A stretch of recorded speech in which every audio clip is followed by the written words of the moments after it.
안녕하세요. 화상관의 홍익 변호사입니다. 이번 시간에는 미국 파산법 개론, 이제 파산 사건이 관할에 대해서 한번 알아보겠습니다. 연방파산법은 채무자의 복잡한 문제를 단일한 법정에서 정리할 수 있도록 하기 위하여 설계되었다. 관할의 경합으로 인하여 연방법원이 민사사건이 관할권을 가질 때와 달리 파산법원은 미합중국 전역에 걸쳐 관할권을 가진다. 심지어는 민사소송을 제기할 수 있기 위하여 필요한 최소한의 연결점도 캘리포니아 주에는 없는 채권자라고 하더라도 만일 채무자가 캘리포니아 주에서 파산의 신청을 하기로 선택하였다면 캘리포니아의 파산법원에 채권 신고를 하여야 한다. 파산 신청을 제출할 수 있는 관할법원에는 법인이 설립된 주도 포함된다. 많은 대기업이 델라웨어주 또는 뉴욕의 법률에 따라 법인으로 설립되었거나 그런 관계회사가 있기 때문에 큰 파산 사건은 대략 델라웨어주나 뉴욕주에 제기된 경우가 많다. 우리가 이제 언론을 보면 세계적인 예전에 크라이슬러나 GM 이런 게 전부 언론에 보면 미국 뉴욕 남부지방법원이 많죠. 미국 거기가 아마 그 관할을 하는지 미국 뉴욕 남부지방법원 하면 큰 파산 사건이 많았습니다. 언론에서 보면.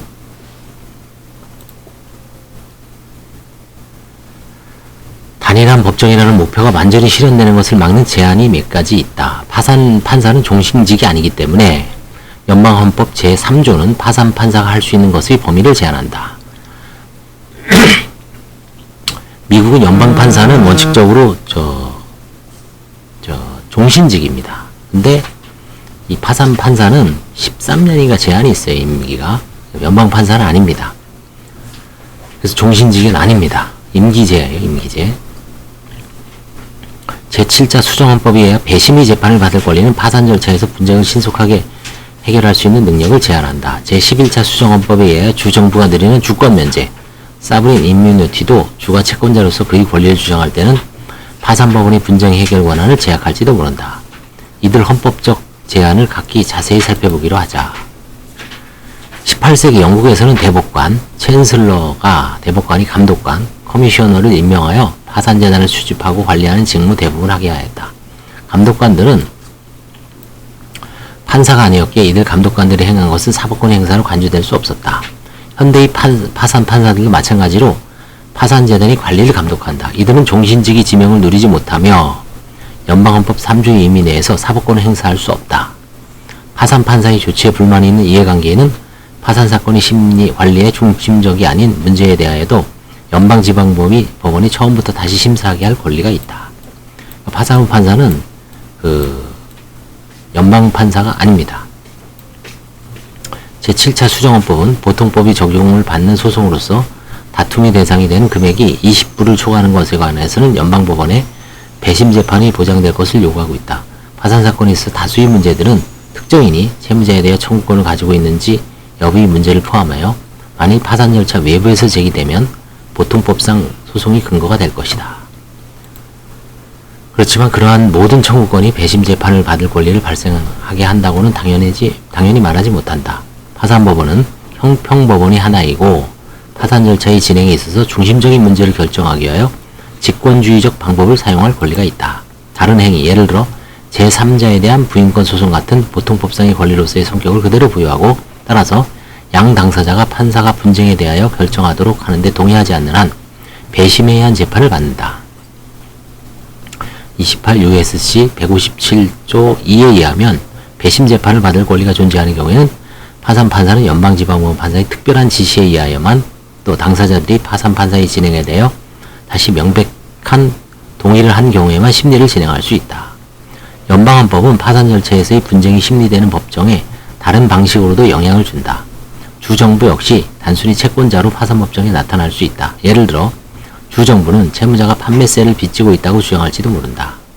반면에 채무자 측에서도 연방파산법 규정, 예를 들어 1146조 같은 것으로 인하여 이미 납부한 세금의 환급을 주정부로부터 받을 권리가 있다고 주장할 수도 있다.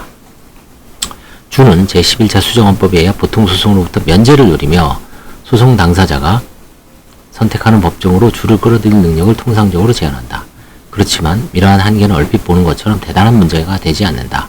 통일적인 파산법을 제정할 수 있는 연방의회의 권한은 그러한 주권면제의 적용 범위를 상당히 제한한다. 채무자의 모든 문제를 단일히 법정에서 해결하는 것이 가능하지 않을지도 모르지만 우리가 연구할 것의 대부분은 파산법원에서 일어나고 오로지 항고심의 심사에만 종속된다. 위에서 간략히 살펴본 한계에도 불구하고 이 절차적 원칙이 어떻게 나오는지를 약간의 시간을 들여 살펴보는 것이 유용할 것이다. 연방지방법원은 연방법정 제11편 하에서 모든 사건들에 대하여 근원적이고 배타적인 관할권을 가진다. 파산 절차의 신청으로 야기되는 전체적인 절차 진행은 사건으로 간주되며 따라서 연방지방법원, 말하자면 주법원에 반대되는 의미에서만 제기될 수 있다. 1334조는 연방법전 제11편 하에서 일어나거나 11편 사건 중에 일어나거나 그와 연관되어 있는 모든 민사적 절차, 시빌 프로디싱에 대하여 근원적인 그렇지만 배타적이지 않은 관할권을 연방지방법원에 부여하고 있다. 채무자의 사물을 정리하는 과정에서 일어나는 부인권 소송 같은 법적 다툼은 위 민사적 절차의 하나로 간주된다. 파산 사건에 대한 관할은 분쟁이 연방법정 제11편 하의 사건과 관련되어 있을 때에도 채권자도 아니고 채무자도 아닌 당사자에게까지 확장될 수 있다. 관련 사건에 대한 관할이 미치는 범위는 아주 광범위하게 정의되어 있다. 법원은 종종 그 절차의 결과가 파산 절차에 의해 관리되고 있는 재산에 대하여 인식할 수 있을 정도의 영향을 미칠 수 있을 것이 아닌지를 보고 그저 관할이 있다고 한다. 그렇지만 법원은 사건에서 패소할 당사자가 채무자에 대해 부상권을 행사하게 할 수 있게 된다는 사유만으로는 파산법원의 관할권이 있다고 보지 않는 것이 보통이다. 채권자가 보증인에 대해 가지는 청구권은 파산재단에 아무런 충격을 줄 수 없는 것이므로 1334조에 의한 관할권이 범위 밖에 있는 사건의 예라고 할 수 있다. 그쵸. 채권자가 보증인에 대해 가지는 청구권, 이 파산재단에 대해서 아무런 실익이 없죠. 여기 중요한 게 파산법원은 연방지방법원의 보조법원입니다. 따라서 1334조는 연방법전 제28편이 157조 A와 연관되어 읽어야 된다. 157조는 연방지방법원이 파산사건의 전부, 일부 또는 전부를 파산판사에게 회부할 수 있도록 허용하고 있다. 또한 파산법 하에서 일어나거나 파산사건 진행 중 또는 파산사건 관련하여 일어난 일부 또는 모든 절차를 파산판사에게 회부할 수 있도록 허용하고 있다. 모든 지방법원에 있어서 이러한 관행은 확고하게 제도화되어 있다. 실제적인 문제로서 파산의 신청부터 파산법원에 제출된다. 이와 같은 우회적 방법을 쓰는 목적은 연방헌법 3조의 요구를 만족하기 위한 것이다. 파산판사는 연방법원의 보조자에 불과하기 때문에 파산판사는 자율적으로 행동하는 것이 아니고 사법권을 행사하는 것이 아니다. 이게 중요하죠. 미국 연방 파산법원은 연방판사가 아니고 연방판사의 보조자에 불과하다. 파산판사는 자율적으로 행동하는 것이 아니고 사법권을 행사하는 것도 아니다. 형법법원이 특별한 보조인을 둘 수 있는 것과 마찬가지로 지방법원은, 여기서는 지방법원은 연방보조 지방법원이죠. 지방법원은 파산사건을 파산판사에게 위임할 것을 선택할 수 있는 것이라는 추론이다. 연방지방법원이 파산사건과 절차에 대해 전반적인 관할권을 가지고 있다는 관념은 전적으로 형식적인 허구는 아니고 실제로 적용할 때가 있다.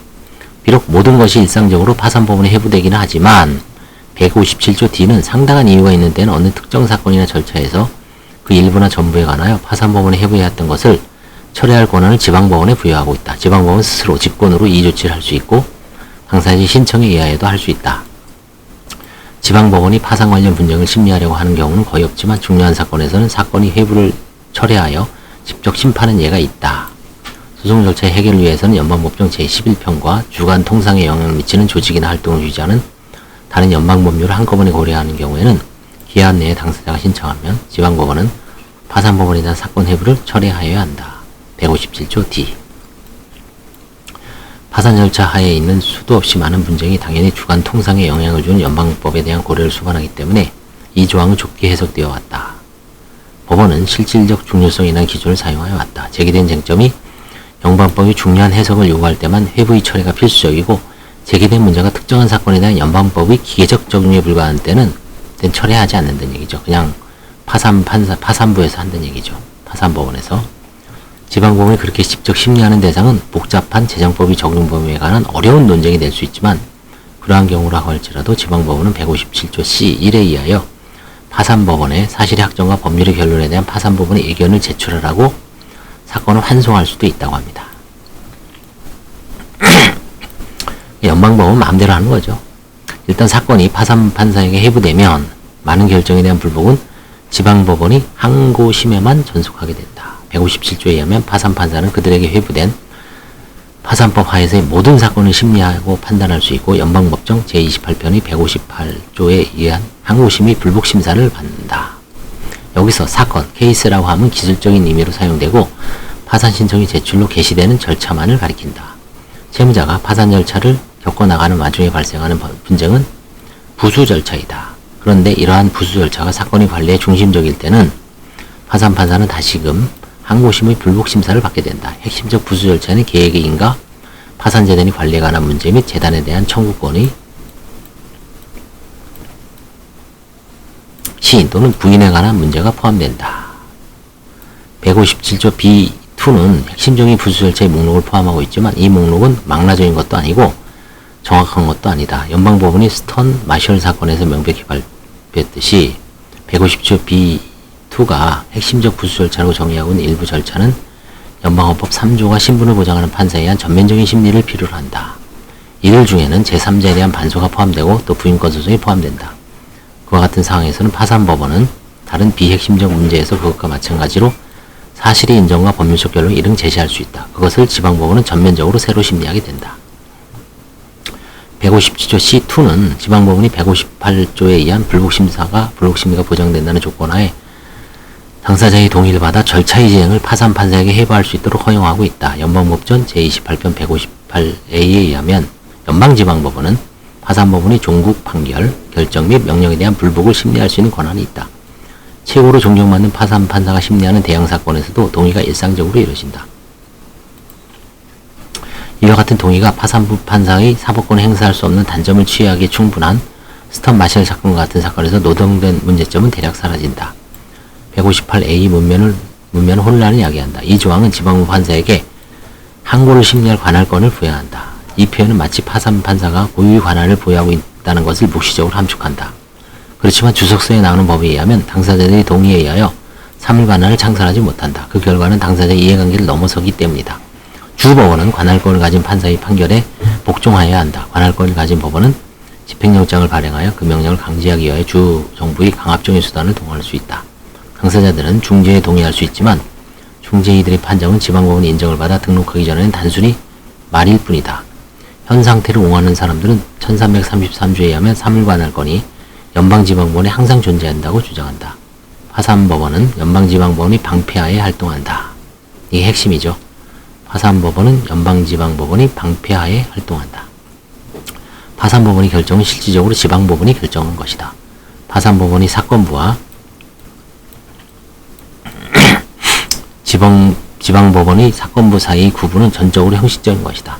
파산법원의 사건부는 지방법원 사건부의 일부일 뿐인 것이다. 연방항소법원은 28 U.S.C. 158D에 의하여 최종 판결, 결정, 명령, 심판에 대한 항소를 심리할 관할권을 가진다. 이 목적상 종국 판결이라고 결정하기는 그렇게 쉽지 않다. 예를 들어 파산법원에서 종국 판결이 있었고 지방법원이 항소에 대해 심리를 행하여 파산법원의 사건을 환송하였다고 가정하자. 이에 대해 항소법원에 항소를 할 수 있는지 여부에 관해는 법원마다 입장을 달리한다. 158조는 이 경우 파산판사의 판결이 종국적인 것만으로는 충분한 것인지 아니면 지방법원의 판결도 역시 종국 판결이어야 하는지에 관하여 명시적으로 말하고 있지 않다. 대부분의 법원은 지방법원이 분쟁을 환송하면서 파산법원에 대해 사실 인정을 하거나 재량권 행사라고 요구하는 경우에는 지방법원의 결정이 일반적으로 종국 판결에 해당하지 않는다고 인식하고 있다. 그렇지만 일부 법원은 파산 절차에서는 일반적인 연방 민사소송 절차에서보다는 종국성이라는 기준이 보다 완화될 수 있다고 판시해오고 있다. 158D에 있어서 종국 판결의 의미가 모호하다는 점 때문에 변호사들은 종국 판결이라고 생각하여 항소를 했는데 나중에 중간 판결이라고 밝혀질 개연성과 중간 판결이라고 생각하여 항소를 하지 않았는데 나중에 종국 판결이 있었던 것이라고 결정되어 권리를 전부 잃어버릴 가능성 사이에서 선택을 해야 하는 미묘한 처지에 처할 가능성도 있다. 그렇지만 158조 D는 지방법원의 재판에 대한 항소에 적용되는 통상적인 규칙을 변경하지 않고 1292조 B가 이런 문제를 어느 정도 경감한다. 이 조항은 쟁점사항이 의견의 차이에 관한 실정의 근거가 있을 정도로 결정적인 법률 문제에 해당하는 것이며 즉시 항소의 허용으로 소송의 최종적 종료 가능성을 실질적으로 증진할 수 있다고 지방법원 판사가 본 경우에는 항소법원은 그 재량에 따라 중간 재판에 대해 심리할 수 있다고 규정하고 있다.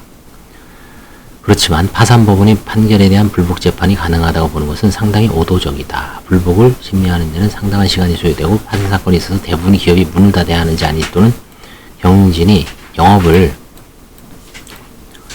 정상화하기 위한 한 달의 기간을 더 허용받아야 하는지와 같이 중요한 재판은 그에 적합한 시간이 있는 것이고 따라서 실질적으로 불복할 이익이 없는 것이다. 행동을 취하기 전에 얼마나 기다리는 것인가. 이 문제는 항소심 법원이 사건을 심리하기 전에 훨씬 전에 실익이 없게 되어버린다. 파산법원이 계획을 인가할 때 반대하는 당사자는 불복할 기회를 실제로는 거의 누리지 못한다. 중요한 쟁점에 관한 의심스러운 점이 있다고 한들 법원은 인가 결정이 집행정지를 위하여는 항고인에게 보증금을 공탁하라고 요구할 수도 있다. 그리고 집행정지가 내려져 있지 않으면 인가 결정 이후에 진행된 사태를 사후에 원상 회복하기는 지극히 힘들다. 형식적으로는 실익이 없는 것이 아니라고 하더라도 의미 있는 구제 수단을 법원이 마련해낼 수 없기 때문에 사실상 실익이 없는 것으로 될 수 있다. 이 모든 것의 실제적 효과는 파산 판사에게 엄청난 권한이 있다는 것이다. 과거의 채무자와 거래를 하고 앞으로 이를 지속할 것이라고 기대하는 금융기관 입장에서 보면 파산법원이 판사가 내린 결정들이 예측할 수 있는 경우면 제11장 절차는 유용한 법정이 된다. 여러 가지 이유 중에서 바로 이 이유 때문에 델라웨어와 뉴욕 남부지방법원 아까 나왔죠. 미국도 동서남북이 있겠죠. 뉴욕 남부지방법원이 파산 절차에서 대규모 법인들이 선택하는 관할이 되는 것이다. 이 델라웨어주는 미국 그 회사의 수도라고 합니다. 회사법의 수도. 그러니까 법인을 아주 간소하고 뭐 세금 같은 게 적어돼서 엄청난 회사가 이 델라웨어주. 아마 뉴욕 미국 동북부죠. 여기도 여기에다 다 본사를 두고 있다고 합니다. 연방 파산 규칙은 파산법원에서 사용되는 절차 진행 방법을 정하고 있다. 규칙은 파산법의 실제적 규칙을 변경하지 않지만 쟁점이 형성되는 방식에는 확실하게 영향을 미친다. 예를 들어 규칙은 파산 판사 앞에서 일하는 심리 유형을 몇 가지로 구분한다. 어떤 타입의 심리는 대속적 절차라고 부르는데 다른 민사소송과 거의 동일한 규칙에 수용한다. 또 변론, 소위 병합, 법정의 증인신문, 성명, 그리고 의제별 판결을 규율하는 연방 민사소송의 규칙이 많은 점은 이 대속적 절차를 규율하는 파산 규칙에 통합되어 있다. 대속적 혹은 뭐 대심적, 그렇죠? 대속적, adversary proceeding. 제11장 사건에 있어 전형적인 대속적 절차는 사행위 또는 편파행위에 대한 부인권 행사 절차이다. 우리나라도 부인권 행사는 완전히 대심적, 대속적 절차이죠. 원고피고. 제7장 절차에 있어서 7장이 파산입니다. 개인에 있어서는 대속적 절차는 보통 특정 채무가 면책이 되는지 여부에 관한 것이다. 파산법원 앞에서 실제 문제로 된 분쟁이 대속 절차가 되지 않을 때는 그 분쟁은 다툼이 있는 사항이다. 가장 흔한 것 중에는 자동 중지를 해제하여 달라고 하는 신청이 있다. 다툼이 있는 사항에 대한 절차 진행은 보다 간소화되어 있고 파산규칙 9014에 규정되어 있다. 예를 들어 다툼이 있는 사항에 대한 파산법원의 신청에 관하여 상대방이 답변을 요구하지 않는 한 상대방의 답변을 반드시 받을 필요는 없다. 그렇지만 법원은 상당한 이유가 있는 때는 다툼 있는 사항에 대해 보다 정교한 심리를 위하여 대속적 절차로 진행을 할 권한이 있다. 105조에 의하면 파산법원은 법정의 운영 및 사건부의 관리를 유지하기 위하여 제재를 할 권한이 있다. 더욱이 당사자와 대리인의 진실한 의무와 그 위반에 대한 제재를 정한 소송규칙 11조 또는 이에 상응하는 연방파산규칙 규정인 규칙 9011은 파산 관련 소송이 각 단계에서 적용될 수 있다. 여기에 추가하여 파산법 362조 K는 자동중지를 위반하는 어떠한 행위를 한 자이든 이로 인하여 피해를 입은 개인에 대하여 실제 손해 및 징벌적 손해를 배상하도록 명할 권한을 파산법원에 명시적으로 부여하고 있다. 미국이 징벌적 손해가 엄청나죠. 이게 한번 시범타로 걸리면 작살납니다. 그래서 이 판사의 어떤 권한이 막강하죠. 결국은 이제 미국은 연방법원 판사는 종신직이고 파산부 판사는 종신직이 아니다. 임기제입니다. 13년. 그리고 파산부 판사는 연방법원 판사의 보조자에 불과하다. 그렇지만 상당한 실질적인 권한을 갖고 있다. 이게 이제 핵심이고, 다음 시간에는 이제 다른 지급불능 처리 절차에 대해서 한번 알아보겠습니다. 감사합니다.